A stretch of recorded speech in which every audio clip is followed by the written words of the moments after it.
서울 같은 경우에도 인구가 줄어들고는 있습니다. 1,000만이 붕괴됐는데 인구는 줄어들었지만 결국은 세대수는 늘어나고 있거든요. 주소 자체는 경기나 인천, 수도권으로 두고 있지만 하지만 실질적으로 직장이나 아니면 생활을 서울 내에서 하고 있는 사람들의 인구는 늘어나고 있다. 그리고 세대수도 늘어나고 있다라고 본다면 인구가 감소되는 것이 두렵다라든지 이런 것들로 인해서 집값이 떨어지지 않을까라고 고민하시는 분들은 그럴수록 더 핵심지, 더 좋은 지역에 내 집을 마련하시면. 홀홀님 안녕하세요. 안녕하세요.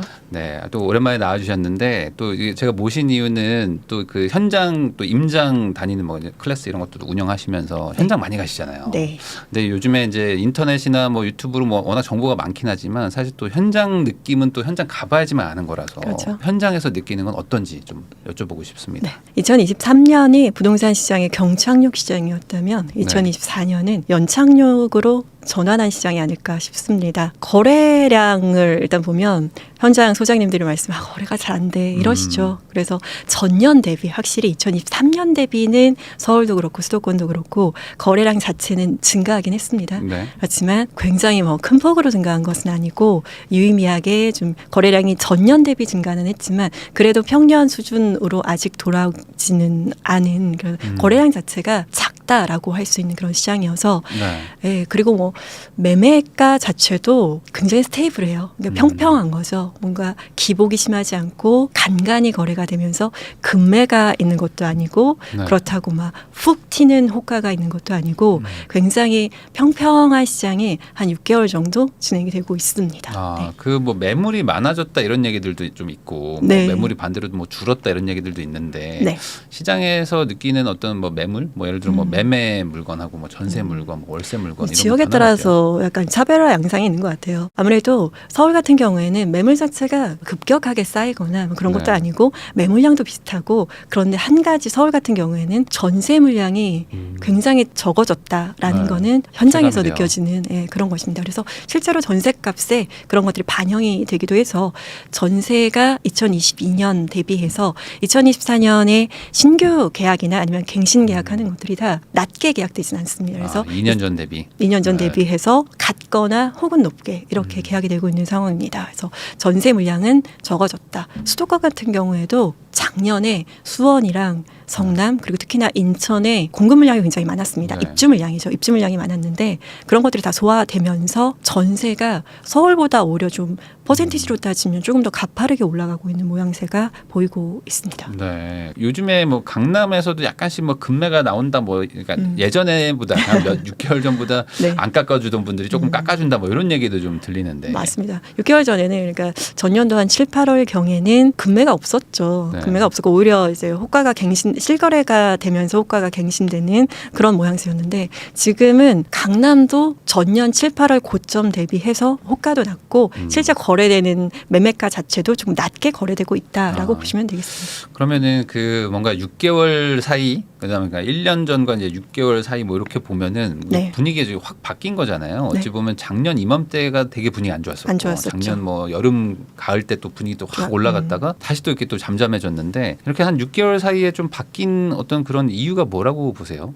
지금은 좀 비싸다 이런 생각을 하고 계신 것 같아요. 많이 올라서? 네, 많이 올랐다. 이제 저점을 계속 생각하시는 것 같아요. 저점을 생각하고 저점 대비도 많이 올랐다라는 심리가 있고 집을 매수한다는 게 결국은 집값이 올라갈 거라는 기대감이 반영이 돼야 되잖아요. 근데 더 이상 집값이 오를 수 있을까라는 그런 심리들이 반영이 되어 있는 것 같고 서울 같은 경우에는 의외로 청약을 기다리는 분들도 또 많이 있어요.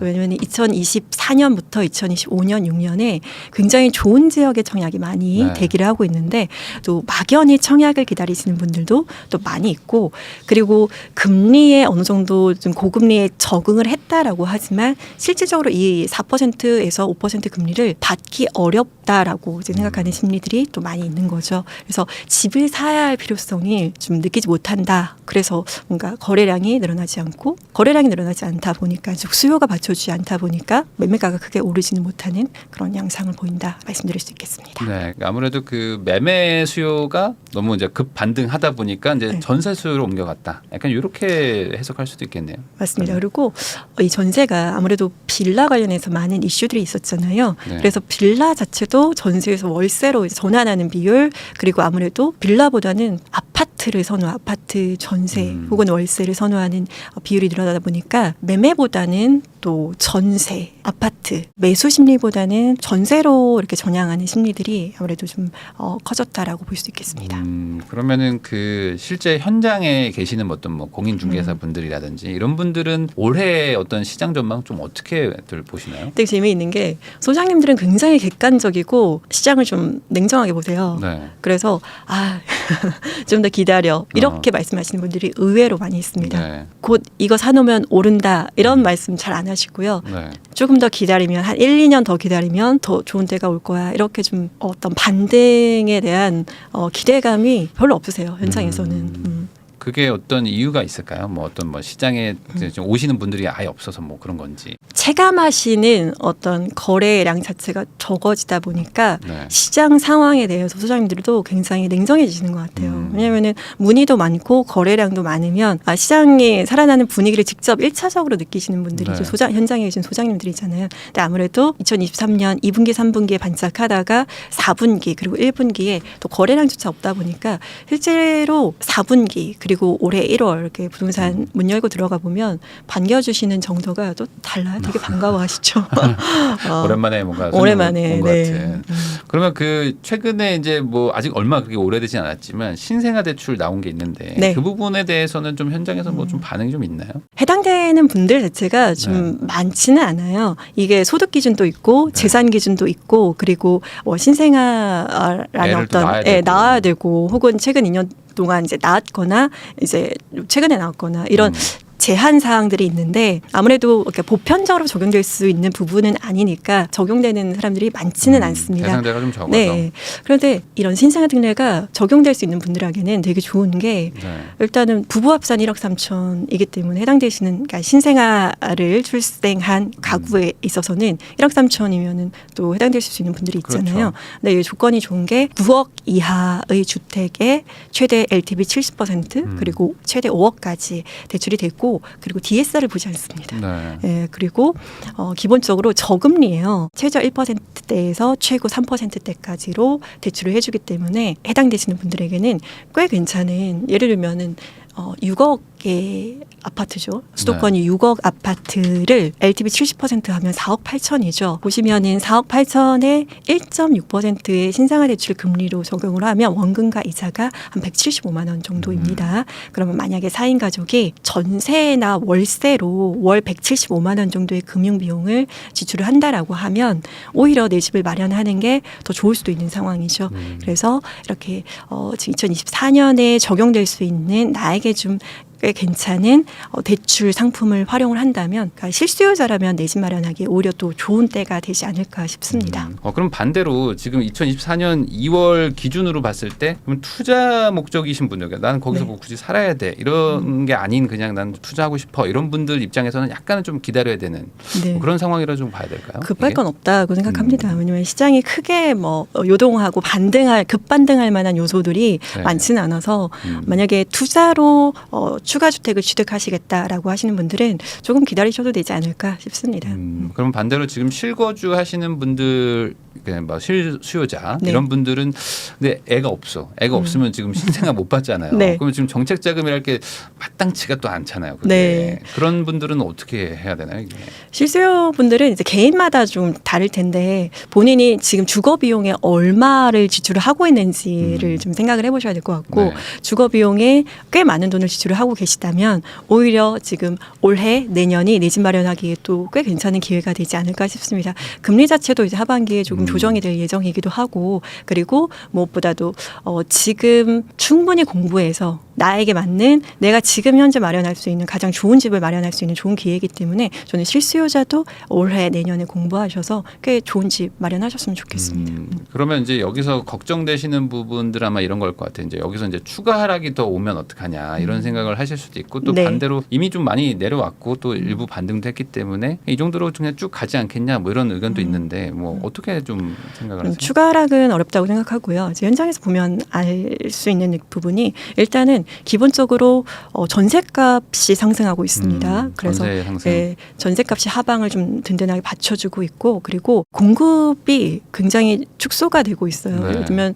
정부에서 뭐 수도권에 3기 신도시 공급한다라고 했는데 제가 보기엔 3기 신도시 2030년 이전에 입주는 어려울 것 같고요. 그래서 대규모의 공급이라든지 그리고 정비 사업 같은 경우에도 재개발 재건축이 지금 굉장히 어려운 상황이에요.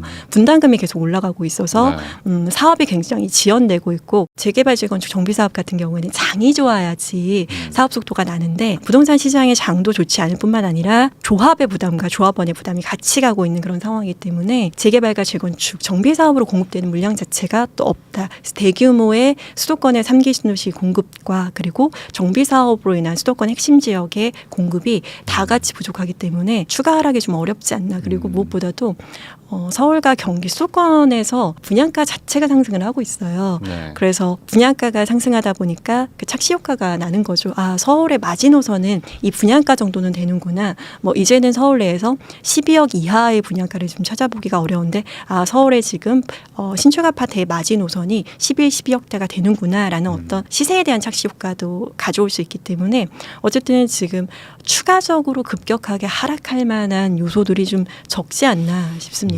아무래도 이제 주인들, 이제 매도자들이 막 이제 급하게 팔아야 될 텐데 작년 이맘때만 해도 약간 좀 공포 분위기가 있어가지고 그렇죠. 그때 막 금리 더 올라간다고 했었으니까 그랬는데 지금은 뭐 사실 뭐 전세도 좀 올라가고 그다음에 이제 세금 부담도 좀 낮아지고 하니까 급한 느낌은 아닌 것 같아요. 막 네. 급하게 팔아야 되겠다. 시장의 급매 자체가 없습니다. 만약에 역전세가 걱정이 된다라든지 아니면 가지고 있는 거에 대한 뭐 종부세, 보유에 대한 부담이 있다라든지 이렇게 됐으면 뭐 시장의 매물이 급하게 나올 수 있겠는데 그런 것들은 2023년에 다 소진되지 않았나 싶습니다. 그러면은 지금 결국에 아까 말씀하신 것처럼 약간 좀 지지부진한 그런 장이라면은 사실 이럴 때 조금 준비를 하고 그 다음에 이제 또 시간이 지나면 또 다시 또 회복하는 게 주택의 좀 특성이니까 그럴 때를 위해서 지금 약간 좀 대비도 해야 될 텐데 그 임장 이제 많이 다니시니까 네. 여쭤보는 건데 임장을 가는 거가 되게 중요하다고 말씀하시는 분들이 많은데 네. 또 막상 가려면 너무 힘들잖아요. 네, 그렇죠. 힘들고 또 요즘에 또 겨울이고 막 그러면 눈 오는데 그러면 뭐 못 가겠다 이런 분들도 많은데 임장을 왜 가야 되는지 한번 얘기해 주시면 좋을 것 같아요. 네, 실은 부동산 공부를 지속적으로 하겠다라고 한다면 현장에 나가서 그 지역을 각인하는 게 훨씬 더 장기적으로 봤을 때 시간을 아끼는 길이라고 생각을 해요. 왜냐하면 데이터를 보고 지도로 지역을 보면은 볼 때마다 굉장히 새롭고 낯선데 직접 발로 밟아보고 그 지역을 보고 분석을 해본다면 그 지역이 굉장히 인상 깊게 남아있고 굉장히 오랫동안 그 느낌을 오래 기억할 수가 있거든요. 그런 그 베이스 위에다가 지속적으로 데이터들을 업데이트하면은 오히려 더 공부하는 시간을 좀 아낄 수 있다라고 봅니다. 그 인터넷에서 조사하는 거랑 이제 현장 갔을 때 약간 좀 다른 점이 있었다 이런 얘기 해주셨는데 네. 뭐 특정 지역을 뭐 말하긴 좀 그러니까 네. 뭐 예를 들어 이제 네. 어떤 데 갔더니 뭐 이랬는데 가보니까 아 이게 저평가가 아니었구나 이런 어떤 예시 같은 게 있을까요? 맞아요. 가장 대표적인 게 구릉지와 소음이에요. 네. 그리고 혹은 냄새도 있습니다. 이 지역은 진짜 좋아 보이는데 왜 이렇게 서울 내에서도 조금 그러니까 평당가가 좀 낮을까 이렇게 네. 생각하는데 지도는 굉장히 평평하잖아요. 그래서 가보면 실제로 지역 자체가 굉장한 구릉, 언덕이라든지 아니면은 수시로 전투기가 지나간다라든지 네. 혹은 인근에서 소각장이라고 해야 되나요? 그러니까 지도에는 나오지 않는 그런 부분들이 있거든요. 그래서 지도에 표기되지 않은 그런 어떤 요인들로 인해서 주거에 심각하게 영향을 미칠 수 있는 정도의 냄새가 난다든지 이런 것들이 있을 수 있어요. 그래서 현장에 가면 일단 플러스 요인보다 일단 마이너스적인 요인들을 눈에 보이는 것들이 많이 있거든요. 그래서 현장에서만 알 수 있는 이런 정보들이 데이터로는 보이지 않는 경우가 많이 있습니다. 그래서 그것들을 간과하면 또 어렵거든요. 예를 들면 또 현장에 갔을 때 장례식장이 바로 단지 앞에 들어올 예정이라든지 이런 것들이 현장 소장님들한테 그리고 현장에서 뭐 현수막이라든지 이런 것들을 통해서 알 수 있는 경우가 많이 있어서 최종 결정을 한다거나 꾸준한 부동산 공부를 위해서는 임장을 통해서 그 기본기를 닦아 나가면 굉장히 도움이 되실 거라고 생각합니다. 아무래도 로드뷰나 이런 게 뭐 최신 업데이트가 돼 있는 건 아니니까 네. 뭐 그런 것 때문에 이제 뭐 아무리 뭐 돌려봐도 현장 갔을 때 이제 새롭게 느끼는 게 있다 이렇게 볼 수 있겠네요. 그 아까 이제 말씀하셨던 것 중에 이제 뭐 지금 굳이 집을 산다면 이제 실거주자들은 뭐 그래도 좀 고려해볼 만하다 이렇게 얘기를 해주셨는데 사실 그 임장을 간다는 게 뭐 어찌 보면 내 관심 단지 가는 건데 가도 내가 이 물건이 좀 이게 뭐 좀 싸게 나온 건지 아닌 건지 이거 비교하기가 참 쉽지가 않은 것 같아요. 네. 이거 어떻게 하는 게 좀 좋을까요? 팁이 있을까요? 내가 관심 가지고 있는 단지가 싼지 비싼지를 알려면 결국은 비교를 해봐야 됩니다. 네.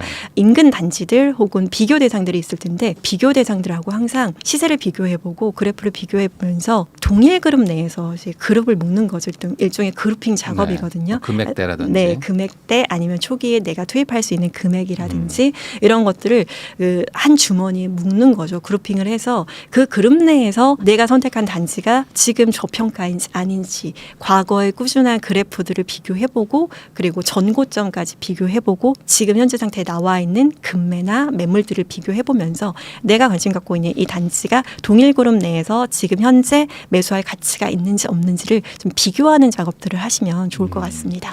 그러니까 아무래도 그냥 단것만 놓고 보면 이게 싼지 안 싼지 잘 모르니까 그 다른 것들 비슷한 조건들 뭐 과거 몇 년 동안 흘러왔던 어떤 그 흐름 같은 걸 봤을 때 유독 다른 데들은 다 올랐는데 얘만 아직 정체돼 있다거나 이런 거 있으면은 왜 그렇지 한번 확인도 할 겸 임장도 가보고 네. 하면서 이제 원인 파악한 다음에 얘는 아직 안 오른 거구나 하면 이제 그때 사라 이제 이런 얘기신 것 같아요. 지금은 사실 뭐 지금 거래량도 아주 많지도 않고 거기다 또 뭐 지금 비수기 시즌이기도 하니까 아직 뭐 부동산 시장에 아직 관심을 많이 안 가지고 있으실 수 있는데 이제 봄 되고 그러면 나 한번 집을 사긴 사야 되나 아니면 뭐 나 지금 요번에 이제 아이가 이제 출산하니까 신생아 대출 받아야 되나 뭐 이런 이제 막 뭔가 하려고 하시는 분들한테 좀 조언 한마디 해주시면 좋을 것 같습니다. 일단 지금 부동산 시장 자체가 굉장히 역동적으로 움직이는 시장이 아니기 때문에 처음에 공부하시기에 되게 좋은 시장 같아요. 그래서 너무 조급하게 생각하실 필요도 없고 충분하게 기본기를 다지면서 그러니까 좋은 컨텐츠들 이제 접하시면서 차근차근 부동산의 기본기를 쌓아가시면서 공부하시고 그리고 무엇보다 내 집을 마련하는 것은 기본적으로 내가 중심이 돼야 되거든요. 그래서 누가 말하기에 뭐 전문가가 말하기에 이 집이 좋대, 이 지역이 좋대가 아니라 내가 생각하기에 어떤 라이프 사이클이라든지 그리고 내 자본이라든지 직장과의 거리 이런 것들을 나 중심을 해서 최적의 집을 선택하셨으면 좋겠습니다. 지금 이제 막 시작하시는 분들도 여전히 월급 뭐 이제 200, 300, 뭐 400 이렇게 받아가지고 이제 차근차근 모아서 한번 해봐야지라는 생각 하실 텐데 이게 예전 대비 또 가격이 또 올라가다 보니까 이제는 내 집 마련 나 못하겠는데라고 하면서 이제 포기하시는 분들도 좀 많아지긴 한 것 같아요. 이런 분들이 착실하게 모으면 내 집 마련할 수 있다고 보시나요? 지금은 급여를 모으기만 해서는 어렵지 않나 싶습니다. 돈을 모으는 것 외에 추가로 부동산 공부를 하면서 첫 시작을 지금 내가 마련할 수 있는 집, 내가 감당할 수 있는 가장 좋은 집을 마련을 해서 저축과 함께 같이 집이 굴러가도록 이렇게 세팅을 해야지 급여만 모아서는 지금 퍼 자체가 그러니까 직장 월급쟁이들이 뭐 15년 모아야 14년 모아야 하는데 그거 전제 자체가 말이 안 되는 거고 급여를 알뜰하게 모으되 추가로 내 집을 어느 시점이 됐을 때는 마련하면서 결론적으로 내가 살고 싶은 집에 닿는 전략을 써야 되지 않을까 싶습니다. 그러면은 아무래도 이제 뭐 한 방에 간다기보다는 약간 계단식으로 그렇죠. 어딘가 그 뭔가 사서 같이 얘는 올라가면서 나도 저축도 해서 모아서 또 가고 그렇죠. 저글링 하듯이 가는 거죠. 계단식으로 이렇게 단계를 상승하면서 이렇게 최종적으로 살고 싶은 곳까지 올라가야 되겠죠. 저축만으로는 어렵습니다. 근데 그렇게 생각을 하면 사실 이제 뭐 부동산 공부를 뭐 많이 안 해보신 분들 이런 분들 입장에서는 아니 그래도 좀 비싼 게 오르고 이제 싼 거는 안 오르지 않나. 그러니까 뭐 예를 들어 내가 돈 뭐 몇천만 원 뭐 1억 모아서 3억짜리 4억짜리 같은 거를 사면 이거 안 오를 것 같은데라는 생각을 하실 수도 있잖아요. 그게 올라야지 사실 계단식으로 이렇게 올라갈 수 있는 거니까. 그런 것들에서도 어떤 투자 기회가 있나요? 그럼요. 첫 집부터 뭐 완벽한 집일 수는 없는데 만약에 이마저도 내가 가지고 있지 않다면 부동산 공부를 또 게을리할 할 것이고 그렇다 보면은 결국은 이 3, 4억의 집도 올라서 나중에는 취득하기 어려운 경우가 많이 있습니다.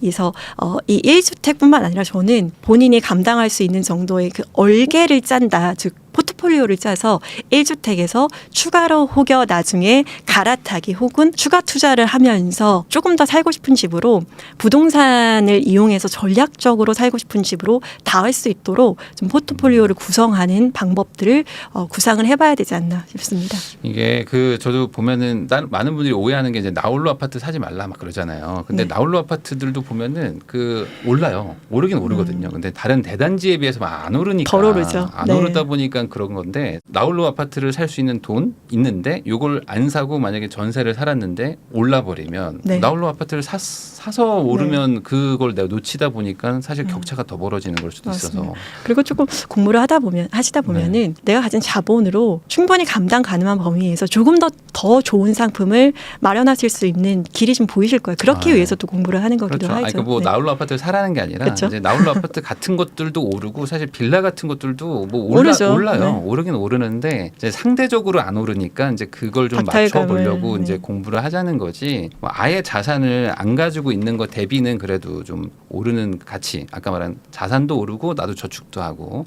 이걸 동시에 해야지만 결국에 내가 원하는 집에 갈 수 있다. 이렇게 얘기를 해주신 것 같아요.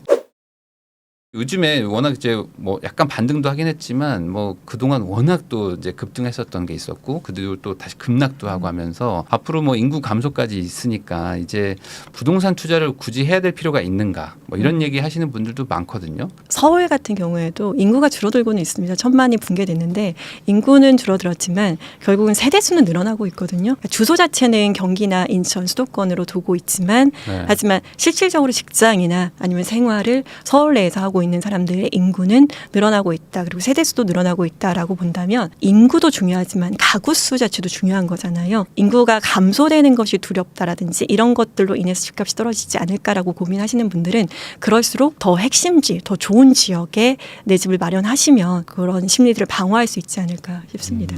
아무래도 이제 쏠림 현상이 더 일어날 수도 있으니까. 그렇죠. 근데 이제 이렇게 보시는 분들도 있는 것 같은 게 어쨌든 인구가 뭐 감소하는 거는 이제 추세다 보니까 굳이 뭐 부동산, 그러니까 예전만큼의 어떤 그런 상승세가 없다면 그러면 굳이 이걸 투자해야 되느냐 뭐 이런 생각하시는 분들도 있는데 사실 투자처이기 전에 이제 내 집인 거잖아요. 필수제죠. 내 집이다 네. 보니까 이제 그러니까 계속 이게 꼬이는 것 같아요. 그러니까 뭐 정말 좋은 집은 또 살고 싶은데 그건 또 너무 비싸고 근데 또 안 살래니까 또 네. 뭔가 좀 불안한 거 같고. 근데 아마 장기적으로 봤을 때는 결국은 모두 다 내 집을 사지 않으면 임차 비용으로 굉장히 많은 비용을 소비하지 않을까. 대학가 원룸만 하더라도 네. 지금 이대압, 신촌앞 이런 곳에 원룸이 많이 70에서 올랐어요. 80만 원 정도. 고시원도 마찬가지로 서울에 있는 핵심 뭐 역세권 고시원 같은 경우에는 최저 한 50만 원 이상 이런 식으로 되기 때문에 만약에 모두 다 집을 사지 않는 그런 장이 온다라고 하면은 아마도 전월세 비용들이 급증하지 않을까 싶습니다.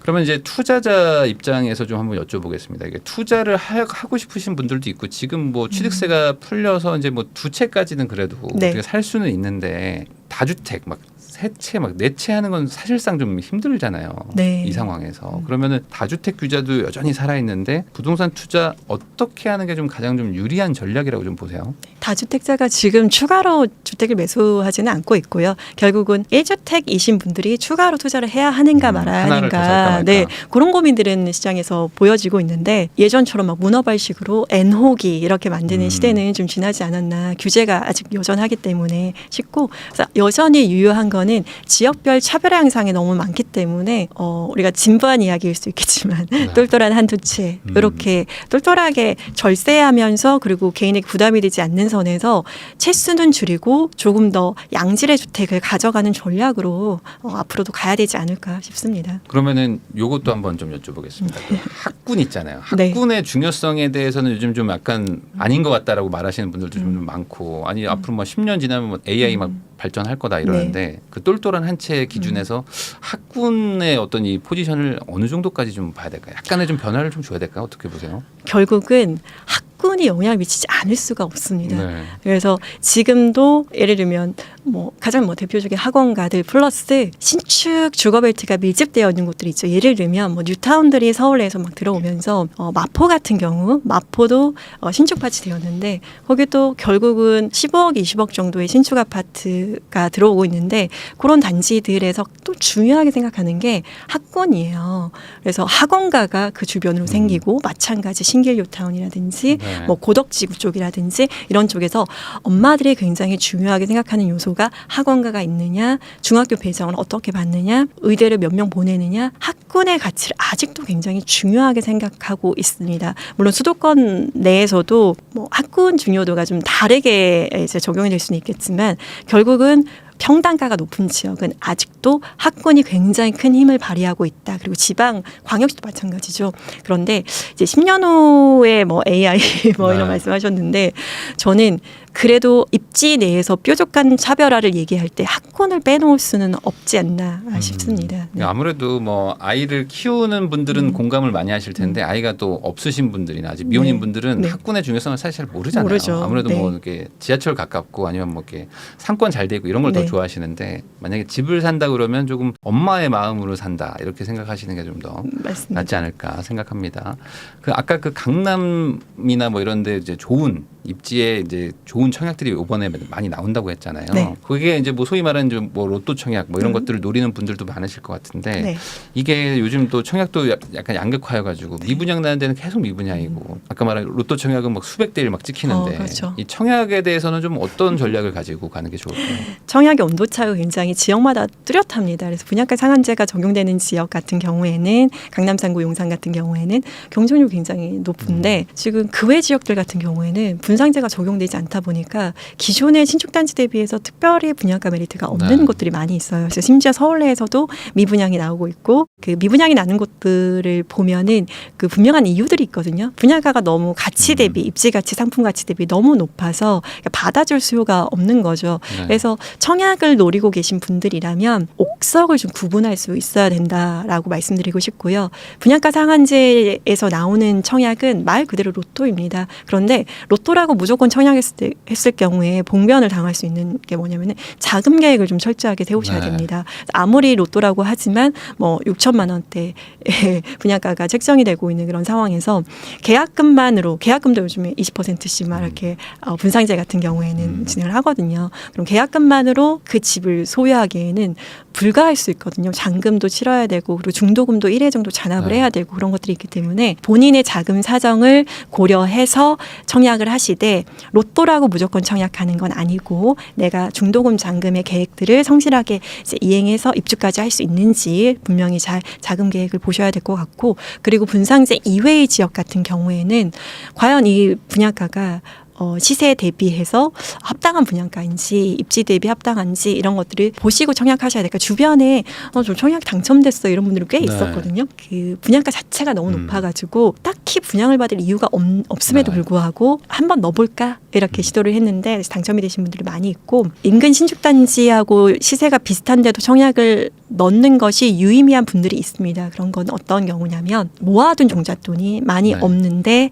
이제 분양권이라는 게 사실 90% 레버리지를 입주 때까지는 가지고 가는 거잖아요. 네. 그래서 10%의 계약금을 넣고 90% 레버리지는 이후에 입주 때까지 좀 약간 시간을 버는 건데 그런 것들이 의미 있는 예를 들면 전세 보증금에 내가 재산을 깔고 있다라든지 이런 부분들 특별히 뭔가 목돈을 마련하기 어려운 분들 이런 분들은 주변 대비 시세가 분양가가 거의 비슷하다든지 특별한 메리트가 많이 없다 하더라도 그 지역의 미래 가치라든지 이런 것들을 보시면서 실수요자니까 보시면서 청약하는 것이 유의미할 수는 있다. 그렇지만 결국은 청약도 양극화 현상이 계속되고 있기 때문에 옥석 좋은 것인가 혹은 좋지 않은 것인가를 스스로 잘 구분하고 청약하셔야 하겠습니다. 그 시세보다 조금 그러니까 주변에 있는 뭐 한 3, 4년 차 된 아파트 대비해서 좀 더 비싸게 나오는 것들 있잖아요. 네. 그런 것들도 계속 청약을 막 많이들 넣으셨다가 또 포기하고 계약 포기하고 이렇게 맞습니다. 하시는데 네. 아주 엄청난 호재가 있는 게 아닌 이상 그래도 좀 조심해야 될까요? 좀 꺼리는 게 좀 나을까요? 지역마다 좀 다를 것 같아요.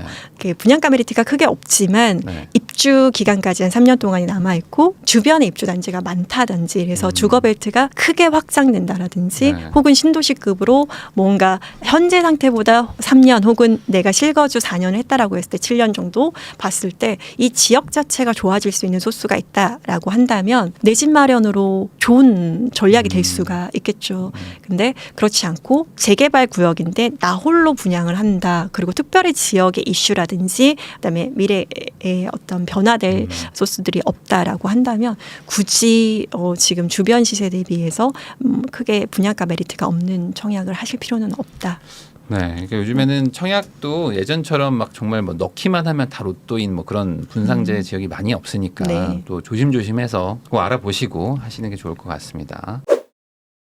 아무래도 저희 채널 또 초보자분들도 많이 보시니까 뭔가 처음 투자하시려고 하거나 아니면 처음 뭔가 집을 사려고 하시는 분들이 공부 뭐 어떻게 시작하면 좋을지 알려주시면 좋을 것 같습니다. 많은 분들이 부동산 공부 어떻게 시작해요? 라고 말씀하시는데 그러니까 저는 지도를 좀 보시라고 말씀드려요. 네. 지도하고 일단 친해지시고 지역과 친해지시는 게 부동산 공부의 가장 첫 시작이었으면 좋겠고 너무 처음부터 뭔가 조급한 마음은 좀 내려놓으시고 지금 시작하기에 굉장히 좋은 때입니다. 왜냐하면 시장이 막 급등하거나 아니면 급락해서 공부할 의지를 떨어뜨리는 그런 시장도 아니기 때문에 지금 굉장히 평평한 시장이기 때문에 공부 시작하기 좋고 지도하고 일단 친해지게 되면은 지역과 상품이 분별할 수 있는 능력들 이런 것들이 생겨요. 그래서 일단 지도 그리고 프롭테크 네. 중에서도 요즘에 네호아지라고 네이버, 호갱노노, 아실, 부동산 지인 이런 대표적인 프롭테크들이 워낙에 잘 돼 있어서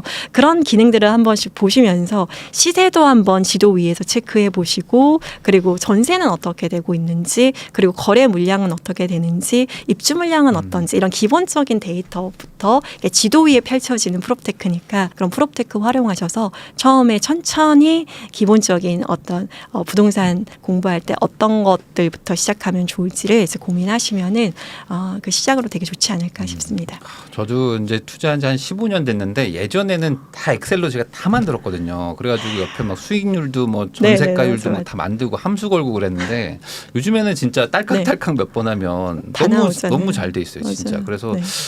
이 정도까지 돼 있다는 거가 정말 신기할 정도로 많이 돼 있는데 그럼에도 불구하고 이제 처음 하시는 분들은 막 너무 어렵다 뭐 이렇게 하시니까. 그렇죠. 저 부동산 처음 공부할 때 지금은 뭐 재개발 프롭테크 이런 것들이 너무 잘 돼 있어서 지도에 뭐 무슨 구역 그렇죠. 어디까지 진행됐다 다 나와 있잖아요. 그래서 저는 예전에 백팩에다 지도 그 영진 지도 메고 가가지고 이제 구역을 그리면서 다녔어요. 근데 요즘에 진짜 부동산 공부하기 너무너무 좋은 때가 아닌가 싶습니다. 네. 프롭테크의 힘을 빌려서 여러분들 시작해 보시면 좋지 않을까요? 가장 공부하다가 막히는 부분이 그거라고 하더라고요. 그러니까 손품은 어떻게 팔았는데 현장 갔을 때 그 중개사분들한테 말을 못 거는 거. 그쵸. 그래서 뭔가 들어갈 수가 없다 이런 생각을 많이 하시는데 특히 이제 좀 약간 호황기 때는 막 들어가면 약간 사람들 북적북적하고 막 챙겨주지도 않고 이래서 못 들어간다 이랬는데 지금은 좀 내가 초보자 티 나도 좀 받아주시나요? 소장님마다 되게 달라요. 어떤 분들은 그 공부하러 오는 분들 자체를 굉장히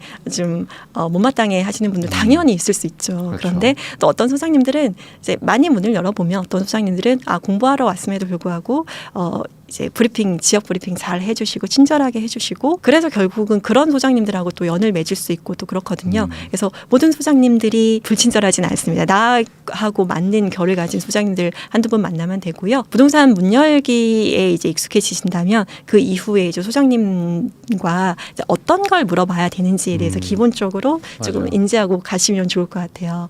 그래서 결국에는 궁금하신 게 뭐 매매가 전세가는 사실 일반적인 프롭테크나 아니면 뭐 이런 것들 보시면 다 알잖아요.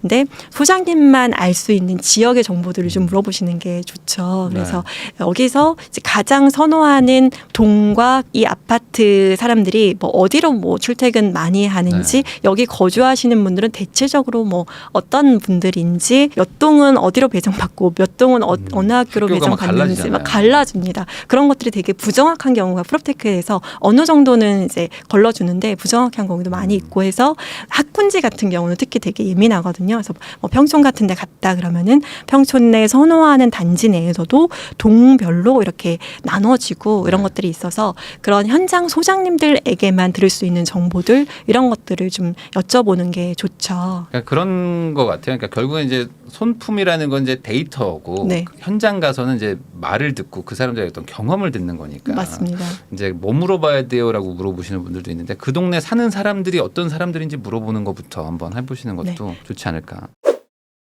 그 요즘에 이제 부동산 관심 가지시는 분들이 이제 아무래도 이제 비교를 하는 게 제일 쉽게 이해가 되니까 옛날에 한 어떤 시절과 좀 비슷하냐 뭐 이렇게 물어보시는 분들도 있고 반대로 또 투자하기 좋은 시절은 또 언제였는지 그때랑 또 지금은 또 뭐가 다른 건지 이렇게 또 설명해 주시면 또 이해가 쉬울 것 같기도 하거든요. 네. 뭐 지금이 딱 한 어떤 시절하고 좀 비슷하다고 우선 생각이 좀 드세요? 지금 거래량으로 따지면 2014년 뭐 이런 때와 비슷할 정도로 거래량 자체는 적은 그런 시장이고 정책적으로는 좀 차이가 있긴 하지만 그때 당시에는 투자하기 가장 좋았죠. 아무도 집을 안 살 때 규제가 전무했던 때였고 대출이나 아니면 취득이나 보유나 양도에 있어서도 제한이 아주 없었기 때문에 집을 마련하기에는 굉장히 좋은 때였죠.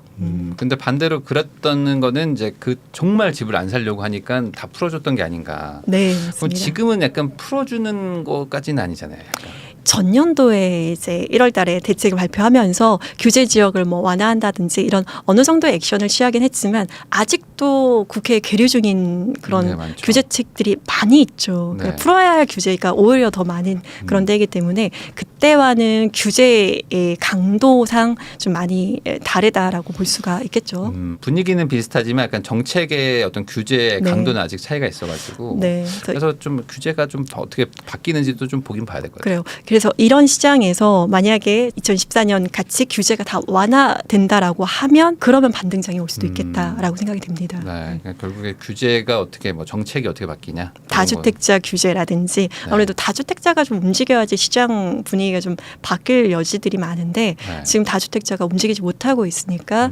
예, 그래서 시장 분위기가 좀 거래량 자체가 좀 살아나지 않고 있다. 헐헐님하고 같이 이야기 나누고 있는데요. 아무래도 이제 서울은 좀 비싸다 보니까 이제 그 현실적으로 이제 인구가 50%가 이제 수도권에 사니까 좀 경기도권을 보시는 게 좀 처음에는 맞지 않나 이런 생각도 좀 들거든요. 경기도 관련해 가지고 뭐 호재 같은 것들도 막 나타나고 네. 그러다 보니까 경기도 쪽에서 좀 그래도 좀 유망하다, 좀 낫다라고 할 만한 어떤 그런 지역들이 좀 있을까요?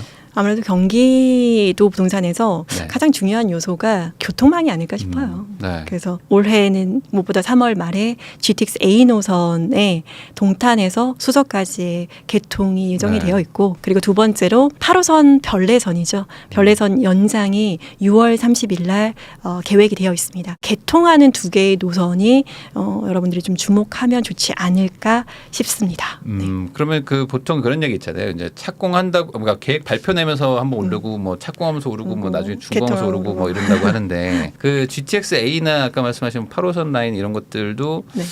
지금 분위기에서 뭐 네. 어떻게 보세요? 이게 조금 있으면 이제 개통할 텐데. 네. 근데 노선의 어떤 그 편의성에 따라서 조금 체감하는 게 다를 거라고 생각이 되는데 GTX 같은 경우에는 워낙에 뭐 동탄에서 수서까지 원래는 삼성까지 동시 개통을 했으면 파급력이 훨씬 컸을 텐데 네. 그래서 아무래도 좀 제한적이긴 하겠죠. 근데 실제로 지금 동탄에서 GTX 교통망 플러스 그 신생아 특례라든지 네. 9억 이하 주택 이 거래량이 좀 많아요 화성에서. 그래서 복합적인 요소이긴 하지만 GTX의 영향을 부인할 수는 없으니까 실제로 거래량이 화성에서 굉장히 크게 좀 네. 늘어나고 있는 모양새가 보이거든요. GTX A 노선의 개통이 일단 개통 지역에는 실질적으로 영향을 미치고는 있다라고 보여집니다.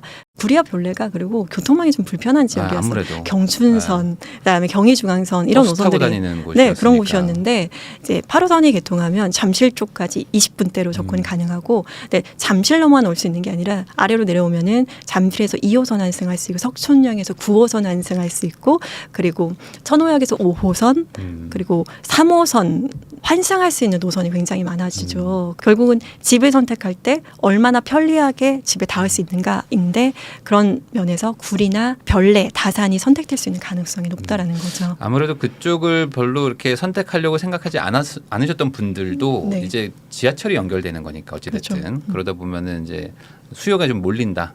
그러면 이제 보통 이제 개통하면 막 전세 뛰고 막 그러잖아요. 전세가 네. 지금 다산이, 그러니까 구리는 신축 아파트가 많이 없는 상태이고 다산 같은 경우에는 이제 2018년 1월 입주를 시작으로 해서 거의 다 신축 아파트예요.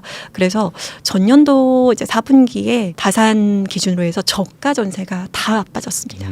그래서 전세가도 올라가고 있는 지금 모양새가 보이고 있어요. 네. 그래서 실질적으로 전세가의 저가 전세가 다 없어지고 전세가가 올라가고 있는 모습들을 보면서 전세 매물 자체도 좀 줄어들었거든요. 그러면서 8호선의 영향이구나라고 느껴지는 게 네. 확실히 현장에서는 볼 수가 있었습니다. 아무래도 이제 그 경기도권에 있는 도시들은 이제 출퇴근이 제일 문제인데 출퇴근이 어쨌든 확연하게 좋아지는 거니까. 네. GTX 뭐 A부터 F까지 발표난 거 이거 네. 어떻게 보세요? 전체적으로?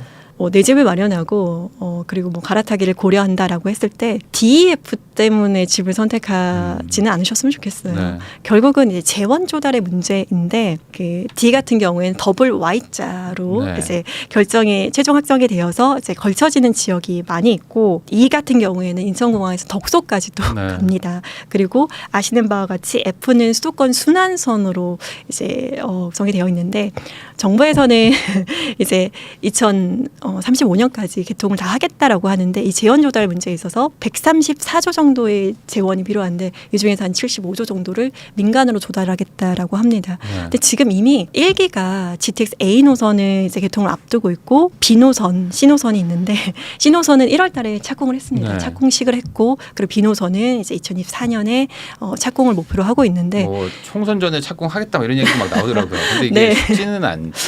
네, 그래서 1기 자체가 지금 이제 착공을 못한 노선들도 있고 한데 2기가 한 35년에 개통을 하는 것 자체가 좀 불가하지 않은가 이런 생각이 듭니다. 네. 그래서 집을 마련할 때에 GTX의 영향력을 고려하지 않을 수는 없지만 이번에 신규 발표된 확정된 지역 내에서 GTX 때문에 내가 이 지역을 선택해야지 미리 생각하셔서 지역을 선택하지는 않으셨으면 좋겠습니다. 아무래도 지금 단계에서 선택하기에는 네. 너무 변수가 많으니까 네, 어느 정도 맞습니다. 좀 안도 나오고 뭐 역도 다 확정되고 뭐 맞습니다. 그때 사도 뭐 늦진 않다. 근데 요번에 그게 있잖아요. 기존에 A, B, C도 이제 연장을 막 하잖아요. 네. 그래서 뭐 춘천도 가고 평택도 가고. 평택도 가고 뭐 이렇게 되는데 그렇게 기존 노선에 연장하는 지역들, 요 확대 네. 지역들은 어떻게 보세요?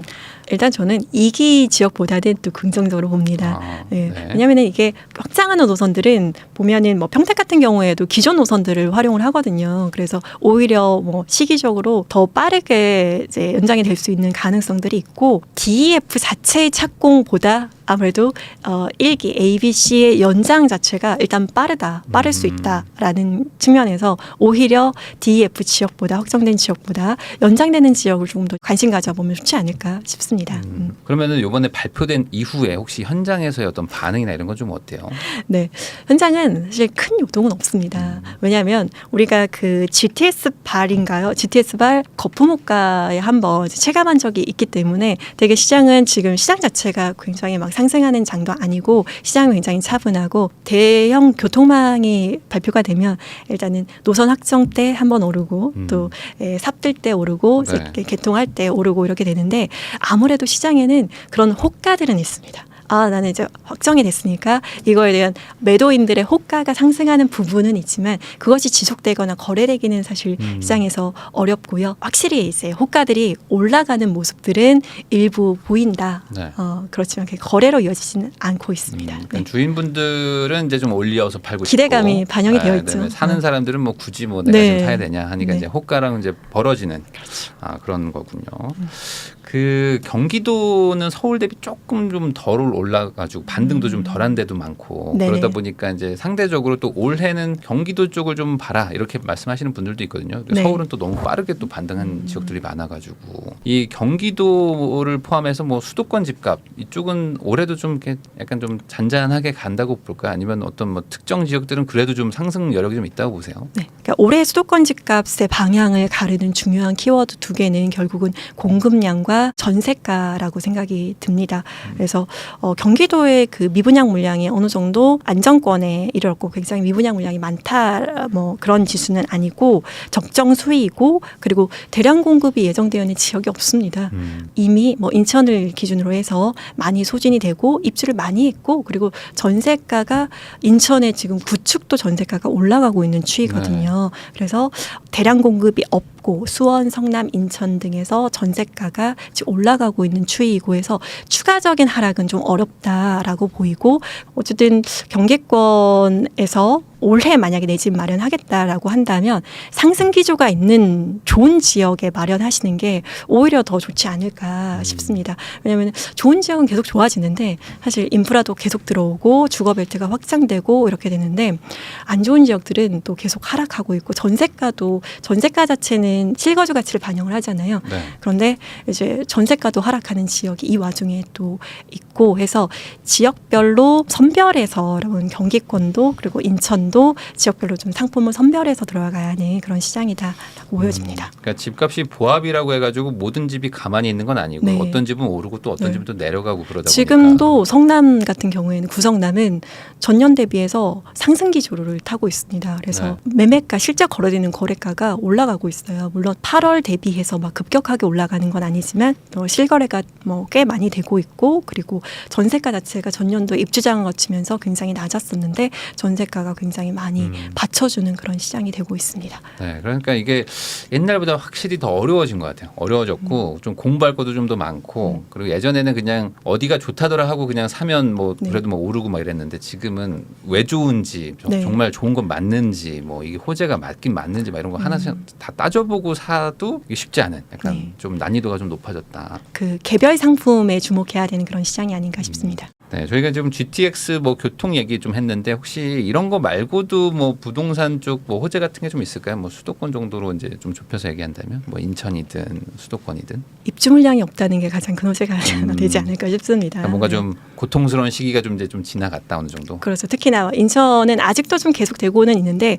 크게 2023년 입주 물량이 굉장히 많았기 때문에 이제 이런 큰 산을 하나 넘었고 경기 같은 경우에도 이제 3기 신도시가 조만간 막 대량 공급이 있을 예정은 아니어서 어떤 공급에 있어서의 제한성이 수도권 내에서는 가장 큰 호재가 아닐까 싶습니다. 그러니까 아무래도 좀 공급이 사실 제일 어려운 거잖아요. 제일 걱정되는 건데 공급은 어쨌든 조금 이제 좀 잠잠해졌으니까 이제 어떤 심리나 정책 같은 것들이 좀 바뀔 때까지 좀 기다려보자 이렇게 좀 정리할 수 있을 것 같네요. 그럼 마지막으로 또 이제 그 시청자분들한테 뭐 부동산 관련해서 아직 좀 혼란스러운 시기다 보니까 좀 뭔가 좋은 어떤 조언 한마디 해주시면 좋을 것 같습니다. 네. 내 집을 마련하고 갈아타기 위한 실수요자장이고 특별히 뭐 투자자보다는 실수요자분들에게 더 많은 기회가 있는 또 시장이지 않을까 싶습니다. 그래서 여러분들 차근히 부동산의 어떤 계단을 밟아가시면서 공부를 하시면 충분히 기회를 잡아갈 수 있는 장이다라고 생각합니다. 정책적으로도 뭐 대출도 그렇고 다 지금 실수요자들 뭐 무주택 실수요자들한테는 뭐 특별한 규제가 별로 없잖아요. 없습니다. 네, 1주택, 2주택자까지는 특별한 규제가 없어서 실수요자들은 내 집 마련하기에 좋은 장이다. 네, 그러니까 이럴 때 한번 천천히 또 공부도 해보시고 하다 보면 또 시장의 분위기가 또 바뀔 수가 있으니까 그렇게 한번 준비해 보시면 좋을 것 같다. 이렇게 정리해 보겠습니다. 저도 헐헐님하고 인사 나누도록 하겠습니다. 오늘 좋은 말씀해 주셔서 감사드립니다. 감사합니다.